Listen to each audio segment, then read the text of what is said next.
7 de julio del 2017. ¿Qué tal? Muy buenos días, bienvenidos a su programa Contacto Directo. Revisamos quiénes son hoy nuestros invitados.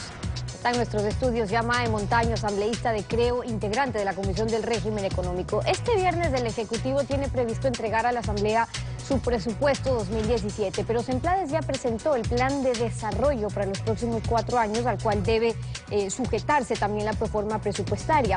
¿De dónde saldrán los recursos para las inversiones que prevé el plan de desarrollo? ¿Cómo cubrir el déficit fiscal recibido del anterior gobierno? Lo vamos a analizar. También nos acompaña Jorge Zavala, asesor jurídico de Tomislab Topic, el gerente de Telconet. La versión dada por Topic a la Fiscalía, su relación con Ricardo Rivera, tío del vicepresidente Jorge Glass, el pago de comisiones. Vamos a revisar este caso.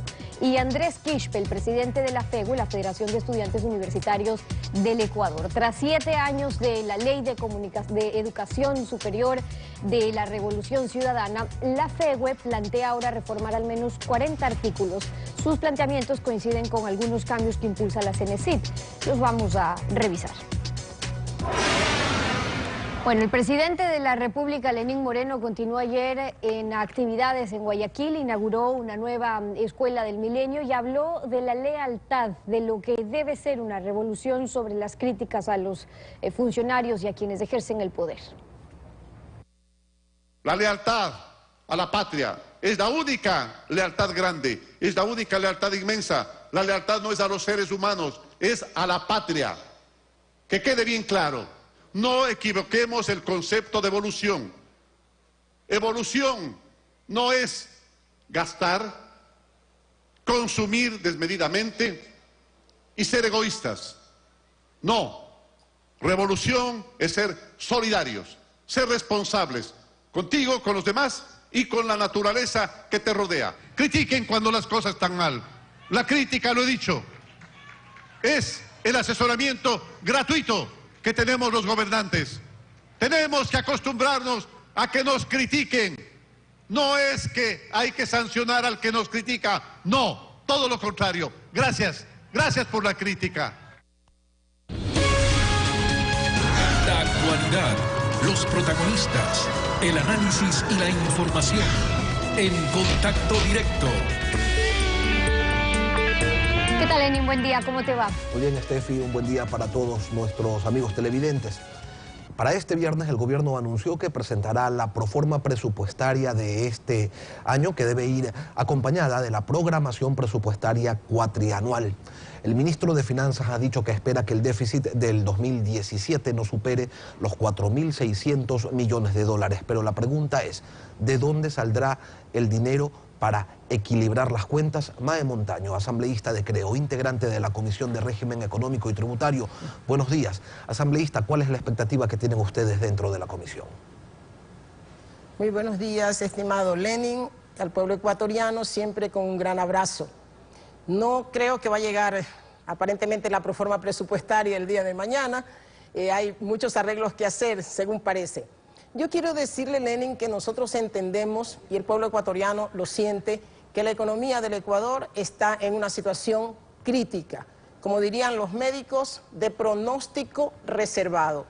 Los indicadores, los síntomas de este pronóstico reservado se pueden mostrar muy claramente. Como dijo el presidente Moreno, ni siquiera le han dejado la mesa servida. Yo le diría que hasta la mesa se la han llevado.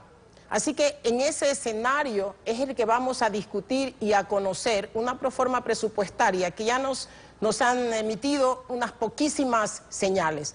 Pero yo quiero mostrarle al pueblo ecuatoriano esto que ya conocen, pero para recordarles cuál es el entorno en el cual esta proforma va a ser discutida. En una economía que decrece, una economía en decrecimiento.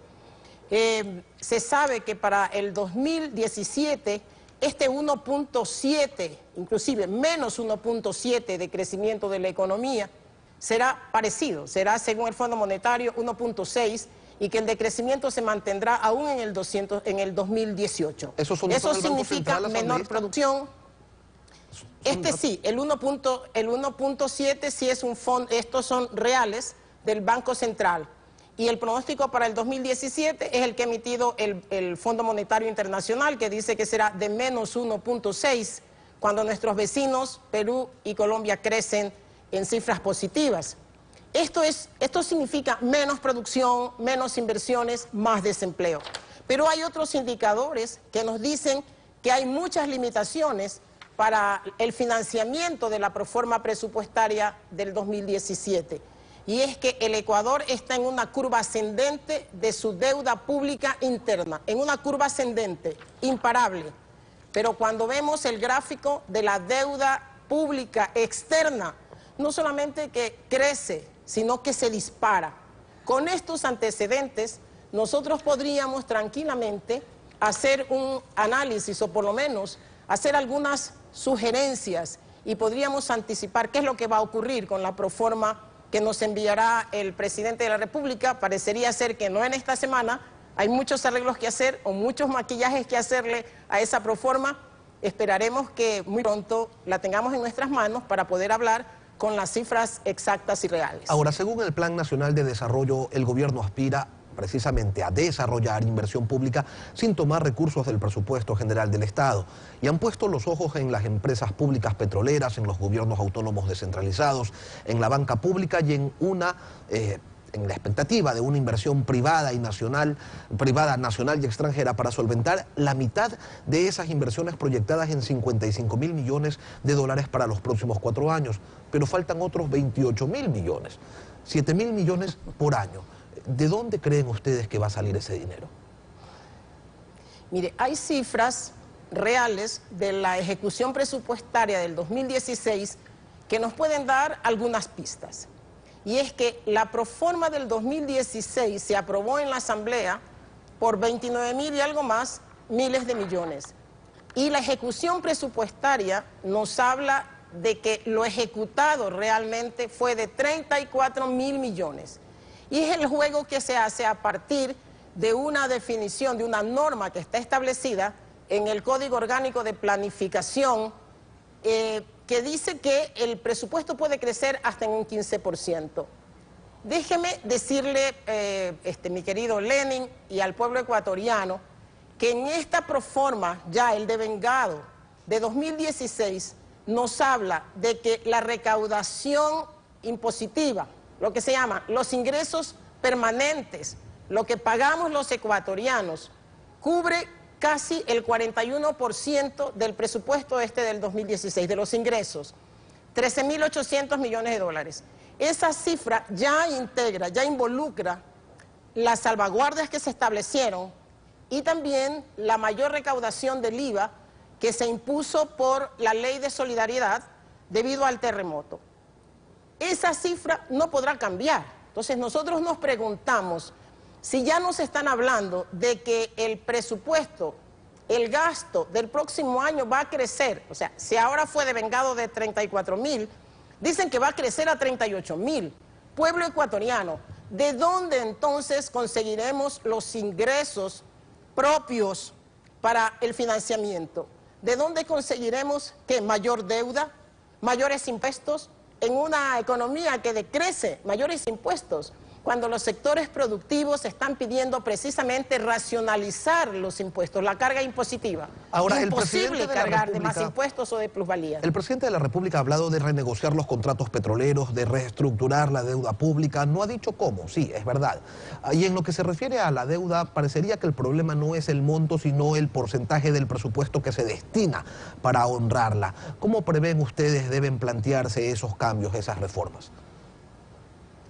Pero, estimado Lenin y pueblo ecuatoriano, ¿sabe cuánto es el gasto corriente y su peso en el presupuesto de 2016? Porque son los datos que tenemos para poder comparar. Cerca del 43% de los ingresos se van en gasto corriente, o sea, un poco más que lo que recaudamos en impuesto, 14.500. Y nos están diciendo que ese gasto corriente va a aumentar porque nos han dicho que las inversiones no van a incrementar. Ahora, ¿de qué manera? ¿Cómo vamos a gastar 38.000 millones de dólares si no vamos a poder crecer en impuestos, que son nuestros ingresos permanentes, y porque ya no hay ingresos del petróleo? Es que cuando estaba el economista anterior, el economista tuvo en algún momento altos precios del petróleo y había ingresos por petróleo. Ahora, pueblo ecuatoriano, no tenemos ingresos petroleros. Nuestro único ingreso son los impuestos, básicamente. O sea, 40% de nuestros ingresos es de tributación, no más tributación. Así que nosotros necesitamos ver en esta proforma de dónde y cómo se van a conseguir. Si estamos llegando, ya hemos llegado, por lo menos, según las cifras del Banco Central y del gobierno, hemos llegado ya al límite de endeudamiento que nos da la Constitución. Y eso, cifras que todos creemos que no son reales, se supone que hemos pasado ya el 40%. ¿Y si hay un problema con la deuda, asambleísta? Si hay un problema los que investigan en detalle dicen que habremos pasado ya el 60% inclusive. Claro, si hay un problema con la deuda, ¿por qué a la oposición no le ha interesado operativizar aquello que señala el 289 de la Constitución, donde se indica que el Estado promoverá las instancias para que el Poder Ciudadano vigile y audite el endeudamiento público? Sobre todo después de la anunciada situación económica difícil en que el presidente Lenín Moreno sostiene que ha recibido la economía del país, ¿esto se vuelve un imperativo? Se vuelve un imperativo. El presidente Lenín Moreno necesita transparentar las cifras, necesita sincerar la información económica y financiera, necesita saber que si se le llevaron la mesa y los cubiertos y no le dejaron la mesa servida, pero le han dejado dos malos cocineros de las cifras económicas y financieras. El presidente Lenín Moreno tiene que empezar por acciones políticas y lo primero que hay que hacer es sacar del manejo económico y financiero a dos personas que han sido nefastas en eso. Se refiere a Patricio Rivera y Fausto Herrera. Patricio Rivera y Fausto Herrera deben dejar de inmediato. En este momento hay una gran sospecha, hay una presunción de que cifras, de que información sobre el endeudamiento interno del 2014, 2015 y 2016 no han sido registrados. Se presume que esos valores han sido utilizados en gasto corriente. Y eso, sin lugar a dudas, podría configurar un peculado. Presidente Moreno, usted no querrá ser cómplice de un delito que no prescribe como es el peculado. Ahora, asambleísta, a estas alturas, necesitamos hacer varias cosas y el presidente Moreno lo debe hacer. Déjeme solamente concluir en eso, en que necesitamos que el presidente Moreno haga de inmediato una auditoría interna, una auditoría a la deuda pública, sobre todo a la interna y a toda de manera general, que haga una auditoría de las liquidaciones presupuestarias de toda la década robada, porque sucede que cuando hicieron la reforma, la famosa enmienda para quitar a la Contraloría las auditorías de gestión, dejaron al Ministerio de Finanzas para que sea juez y parte. Ellos planifican, ellos ejecutan y ellos auditan. Eso no puede ser, así que necesitamos mayor transparencia. Asambleísta, brevemente, a estas alturas, entonces, los organismos multilaterales son el único camino, la única vía de financiamiento, tomando en cuenta que no existen las garantías que permitan una sustitución de la deuda cara y de corto plazo por una más barata y pagadera en un mayor tiempo. Lo que implica es que el presidente Moreno, en su proforma del 2017, va a tener que demostrar que en realidad quiere cambios en el modelo económico. El presidente Moreno no va a poder conseguir fuentes de crédito más baratas que las actuales, que son carísimas, 9.5, 10 y 11, solamente comparables a las de Venezuela. No va a poder conseguir esas fuentes si no demuestra en esta proforma que hay un verdadero interés de cambiar el modelo. Si hay más gasto corriente, si hay más endeudamiento, ¿cómo? No hay entonces ningún cambio. O sea, queremos curar al enfermo de pronóstico reservado con la misma medicina, con la misma receta. Así que necesita él plantear cambios concretos en el gasto público. Tiene que presentar una racionalización de ese gasto y tiene que presentar una proforma que no tenga maquillajes, que no tenga cifras escondidas, porque no solamente los organismos multilaterales, también los inversionistas estudian y saben más que nosotros de las circunstancias económicas en las que nos encontramos. Así que esa proforma, que va a ser el retrato de cómo se va a manejar la economía, tiene que ser realista. Pero una proforma de 38.000 millones con un gasto disparado no es creíble y no es el mecanismo para atraer ni fuentes de endeudamiento barato ni fuentes de inversión. Mae Montaño, asambleísta de Creo e integrante de la Comisión de Régimen Económico, gracias por acompañarnos esta mañana en Contacto Directo. Encantada, muchísimas gracias a usted. Son las 7:16, tiempo de ir a una pausa. Cuando regresemos, ya en nuestros estudios, Jorge Zavala, asesor jurídico de Telconet de Tomislav Topic. Lo declarado por Topic ante la Fiscalía y su relación con Ricardo Rivera, el tío del vicepresidente de la República, lo revisamos al volver. Quédese usted en nuestra sintonía.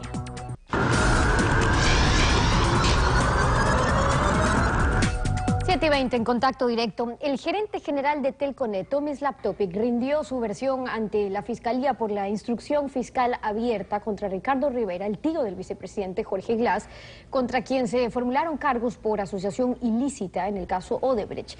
Hoy nos acompaña Jorge Zavala, asesor jurídico de Telconet de Tomislav Topic. Bienvenido a Contacto Directo. Gracias por acompañarnos. Buenos días, a la orden. Buenos días. Cuando el señor Topic rindió su versión, finalmente reconoció que su empresa Telconet pagó 5.7 millones de dólares en servicios a televisión satelital, que era de propiedad de Ricardo Rivera. Y esto fue lo que dijo. El señor Ricardo Rivera nos pidió como comisión, por habernos puesto en contacto con estos inversores, una serie de enlaces para el canal satelital que él tiene, a lo cual nosotros accedimos y se lo hemos dado en un monto de 5.700.000 desde el 2009 hasta el 2017. En 2010 nos pidió otros enlaces como comisión para un negocio que nos había conseguido con Odebrecht. Con relación de Odebrecht, la comisión a Rivera fue como por $1 millón y la comisión de los chinos en alrededor de 4 millones por servicio de enlaces. Esto según consta en el expediente fiscal. Pero hace 5 meses esto decía Tomislav Topic. No he tenido nunca, absolutamente nunca, relación comercial alguna con el señor Jorge Glass ni con el señor Ricardo Rivera. Entonces, comisión por Odebrecht y por los chinos. ¿Quiénes eran los chinos? Muy bien.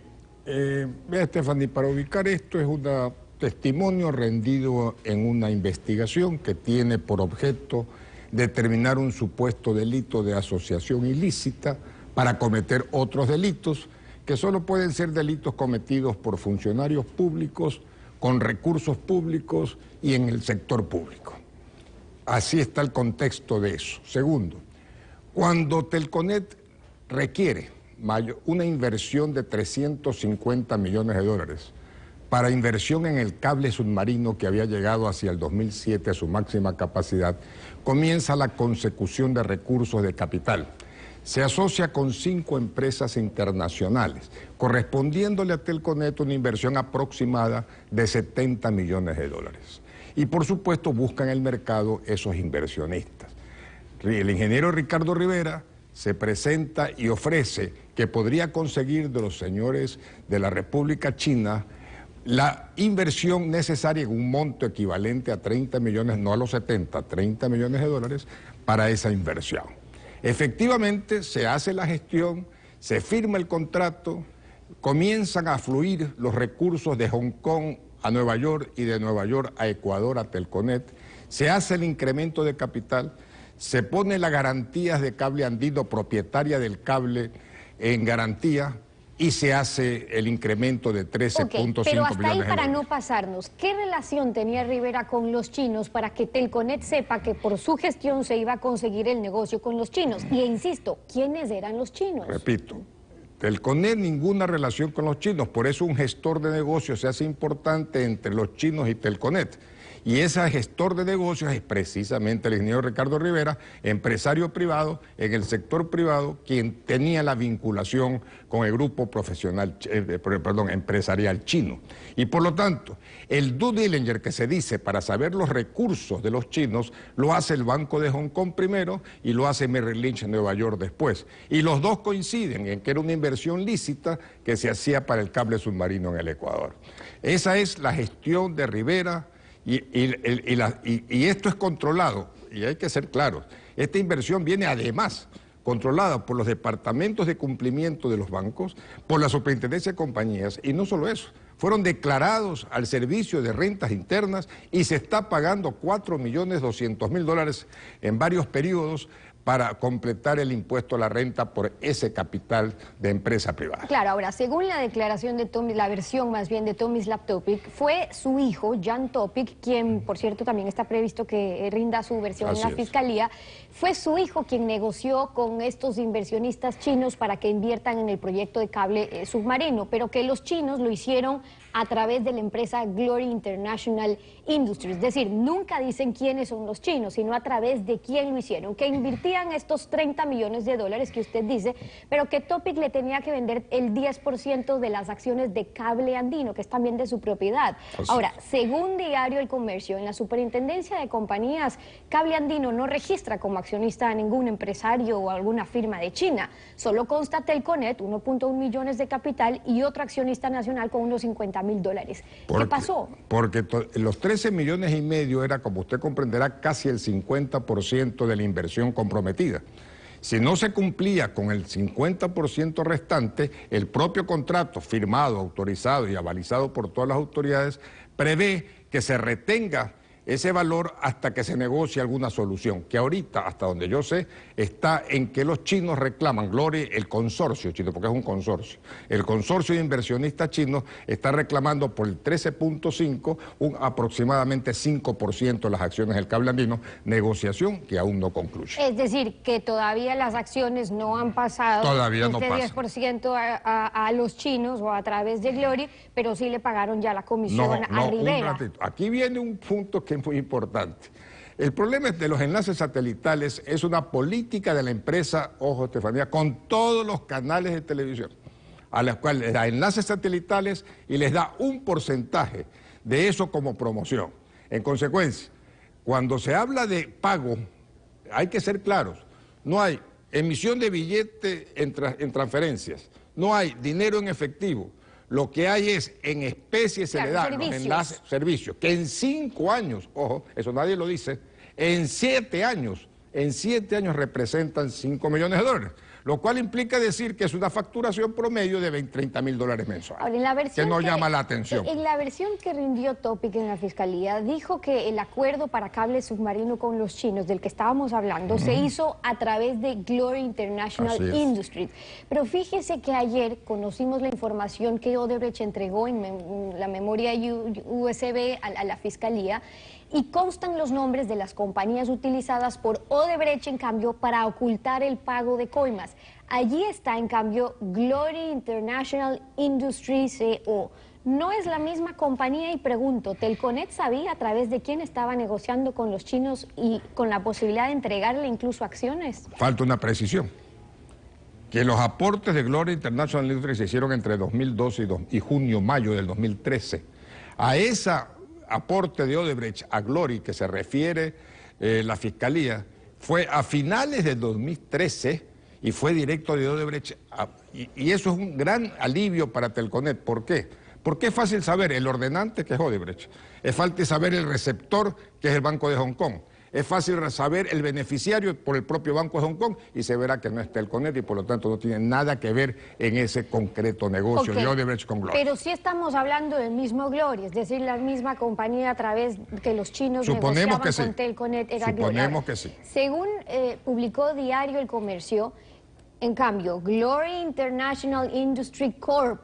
En Florida, en Estados Unidos, registraba como directivo a Tomislav Topic, esta firma en cambio de Florida.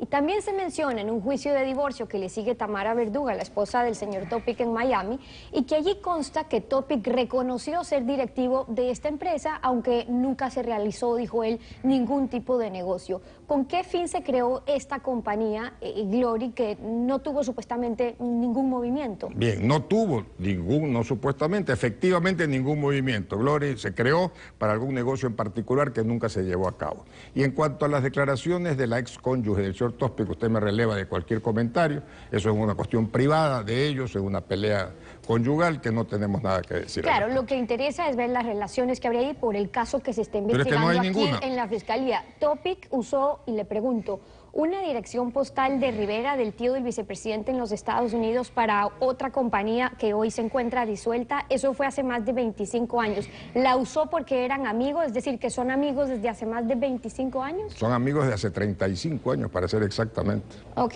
en todo caso, lo que vemos aquí es que hay algunas empresas que están vinculadas con Odebrecht. Telconet, por su parte, tenía contratos con Odebrecht, pero ahora Odebrecht está siendo investigada por este tema de los sobornos. Entonces, hechos.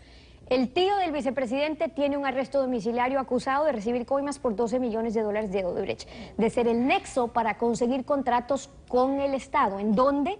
En las áreas en las que estaba a cargo su sobrino, las mismas áreas con las cuales trabaja Telconet. Por eso es que vale la pena, doctor, que se investigue a fondo los pagos que recibió Rivera a través de su canal de Telconet. Es decir, si eran por esta intermediación con los chinos, con Odebrecht, como argumenta Telconet, o si era por las mismas razones que le habría pagado Odebrecht a Rivera, es decir, por obtener contratos con el Estado, porque también había contratos con el Estado. Me encanta este tipo de entrevistas, Estefanía. Hechos. 1. Telconet no tiene contratos con el sector público más allá de los que ha ganado en concursos privados. No tiene nada que ver con Odebrecht. 2. No tiene ninguna relación con ningún funcionario público. 3. No ha egresado de sus cajas un solo dólar en billete o en transferencia a ninguna persona, ni Rivera, ni ningún funcionario público vinculado. 4. Los negocios con Odebrecht son con 6 enlaces que tienen en la República del Ecuador desde el año 1998.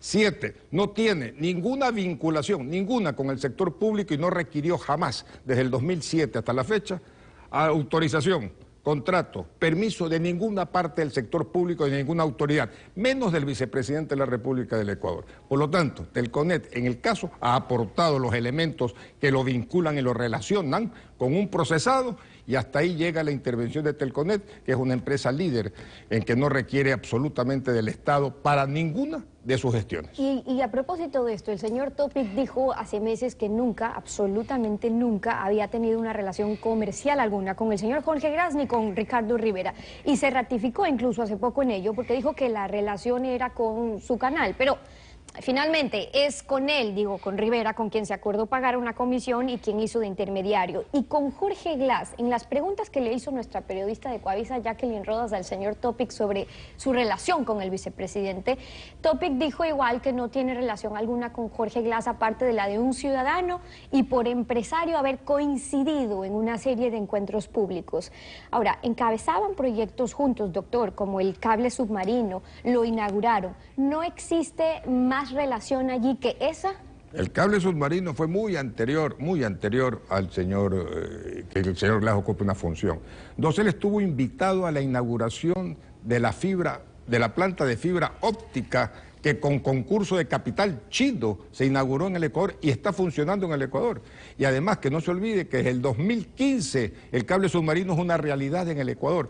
Todo eso se puede probar, está probado, mejor dicho, y por eso es que, repito, nuestro aporte a la Fiscalía son estos hechos que usted bien ha concretado. Nosotros hemos concretado y estamos dispuestos a seguir concretando y no tenemos nada que ver con el sector público, que quede claro. No hay un dólar para el ingeniero Rivera ni una autorización requerida de ningún funcionario público. Y esa es la defensa y las declaraciones hoy de Jorge Zavala Egas, asesor jurídico de Telconet, de Tomislav Topic. Gracias por habernos acompañado aquí en Contacto Directo. Gracias a ustedes. 7:33, una pausa. Cuando regresemos, Andrés Quispe, el presidente de la FEWE, la propuesta de reforma a la Ley de Educación Superior, vamos a revisar cuáles son sus planteamientos. Quédese usted en nuestra sintonía. Quien acepta pasivamente el mal es tan responsable como el que lo comete. Quien ve el mal y no protesta ayuda a hacer el mal. Lo dijo Martin Luther King, Premio Nobel de la Paz 1964.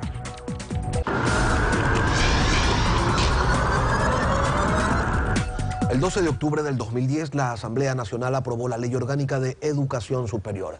Han transcurrido casi 7 años de su implementación y desde la visión de la FEWE, ¿cuál es la situación de la Universidad Ecuatoriana? Esa es la pregunta para Andrés Quispe, presidente de la Federación de Estudiantes Universitarios del Ecuador, FEWE. Buenos días, Andrés. Buenos días, muchas gracias por la oportunidad de expresarnos a los estudiantes y a la Universidad Ecuatoriana. Discutir la Ley Orgánica de Educación Superior y sus reglamentos conexos como otros leyes implica discutir el Ecuador, la universidad y la educación superior que queremos. Por eso es que la FEUE, de manera responsable, desde el 2011 presentó una primera de reforma a la LOES, al arquitecto Cordero en su momento. Luego presentamos en el 2015 una segunda reforma, un segundo proyecto de reforma con más de 400.000 firmas de estudiantes universitarios, docentes y trabajadores. Y ahora, con ese mismo ímpetu y responsabilidad, hemos entregado una tercera reforma, pero esta vez acompañado con los gremios y organizaciones universitarias de trabajadores, de docentes de institutos y estudiantes secundarios. ¿Por qué hacemos esto? Porque la mesa en educación tampoco está tendida. Más de 500.000 de bachilleres fuera de la universidad, procesos de acreditación de carreras que no han culminado a pesar que las universidades han desarrollado procesos de trabajo exitosos, toda una visión meritocrática que ha violentado derechos, pero también las organizaciones estudiantiles, las organizaciones sociales fueron alejadas de un proceso de diálogo que ahora de manera acertada lo están realizando las autoridades educativas con el nuevo gobierno. De manera acertada porque los han convocado a dialogar, porque ellos han recibido este proyecto, porque se están entendiendo. Yo diría porque expresa que los estudiantes y los docentes tenemos razón. Mire ese acuerdo 0109 del Ministerio de Trabajo, en donde se logra que las pasantías sean consideradas primera experiencia laboral y se genera 250.000 plazas de pasantías para los jóvenes. Es decir, es una expresión de que la juventud universitaria, la academia, tiene razón y es posible llegar a consensos y acuerdos con las personas que pensamos diferentes para transformar la educación y este país. Ahora, fortalecer el sistema de nivelación y de admisión para garantizar el acceso a las instituciones de educación superior, crear institutos técnicos y tecnológicos, que las instituciones educativas con mayor calidad tengan mayor autonomía, racionalizar los mecanismos de intervención en las universidades, revisar la tipología y la calificación de los centros de estudio de educación superior, así como depurar, simplificar y codificar esta ley, es la propuesta de Augusto Barrera, titular de la CENESID. ¿Ustedes están de acuerdo con la mayoría de esos puntos, entiendo? Yo diría esos tópicos y otros más son la propuesta y el anhelo de la academia, de la Universidad Ecuatoriana y de sus actores, no solo de una cartera de Estado alguna, es el anhelo de transformar la universidad. Mire, cuando inició el sistema de nivelación y admisión en el 2011, la matrícula estaba en el 42%, ha bajado en el 2016 al 30%. Los estudiantes que no pueden ir a la universidad les dicen te queda en instituto, tecnológico o técnico. Es necesario rescatar la visión, la imagen de los institutos tecnológicos y técnicos. No pueden ser la última rueda del coche. Por eso es que la FEUE ha presentado una reforma a 40 artículos de la actual Ley Orgánica de Educación Superior para recuperar la autonomía plena, sin apellido alguno, para recuperar una distribución de recursos adecuado para nuestras universidades. No puede seguir existiendo una universidad rica y una universidad pobre.